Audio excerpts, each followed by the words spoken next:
Do you want to hear what Draymond Green had to say today? Let's see. Draymond Green talking about De'Aaron Fox. Had a nice smack talk going throughout this entire series. And after the game, you guys had a nice moment together. If you don't mind sharing what you said to him in that moment. Just pay my respect. You know, I've been in a lot of playoff series against a lot of different guys.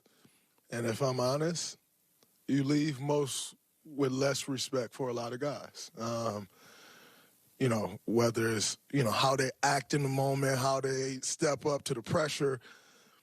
I've lost a lot of respect for guys over the years in the playoffs.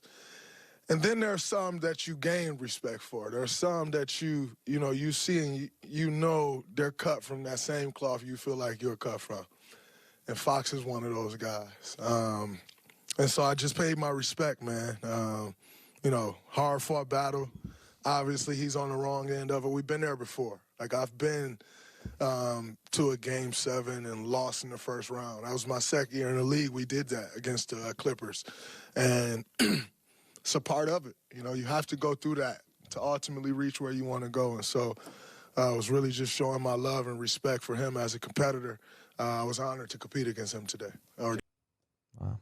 That's nice stuff from Draymond, and he had more to say about the Sacramento Kings. But you got to give those guys a lot of credit, starting with the head of the snake, Mike Brown, to come to an organization that hasn't seen the playoffs in 16 years and put the team together or bring the team together the way he did is absolutely incredible. So you give Mike Brown credit. De'Aaron Fox being the head of the snake from a player's perspective. Led his guys, tough player. You know, one of the futures of this league. And, you know, this won't be the last we see of Fox. This won't be the last we see of the Kings. You know, they're headed in the right direction, and you got to give them a lot of credit. So it was, I'm honored to have played in that series, to play in this hostile environment. The fans were incredible. You know, as I continue to progress in my career, you appreciate these moments. You know, you appreciate fan bases like this, loud before the game, loud when the game starts, loud after the game.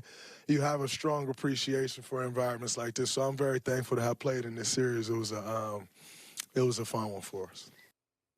Your thoughts on what Draymond Green had to say there? Wish someone else said it. No, you know, I like. It is funny because my feelings toward Draymond as a player are very, like, I'm very frustrated with him a lot. I'm annoyed with him a lot, even when he's not playing the Sacramento Kings.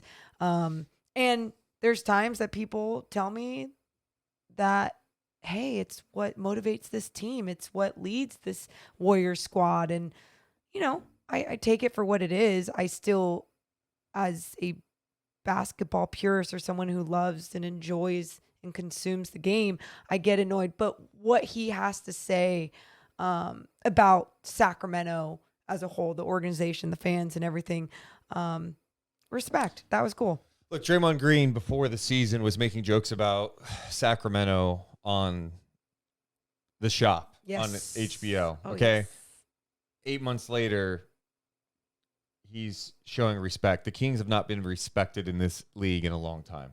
The Kings got respect in this series with how they played, how they brought it, and how they competed against the defending champion Warriors, a team that is regarded as one of the best organizations we have seen in the last, 10 to 12 years, right? So to have that respect is big time. And I'm sure part of it is also Draymond, he's maybe I'll go there in the future and play with Fox and the Warriors don't want. Oh, I take him.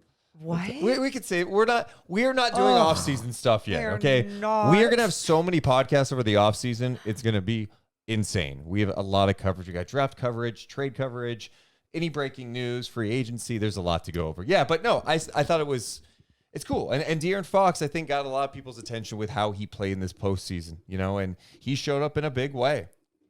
Yeah, he did. And it's too bad that injury had to come along. And I don't think I think it didn't like totally screw the team over, but you just wanted him to be just like banged up and healthy, right? Where this was more like, wow, on his shooting hand, on his strong hand, Yeah. his hand that like It's a bummer. where a lot of his game has to do with his ball handling. Yeah, it's a bummer, but obviously even before that was just crushing it, being clutch on the biggest stage, showing the NBA what he's about, that people couldn't stop him.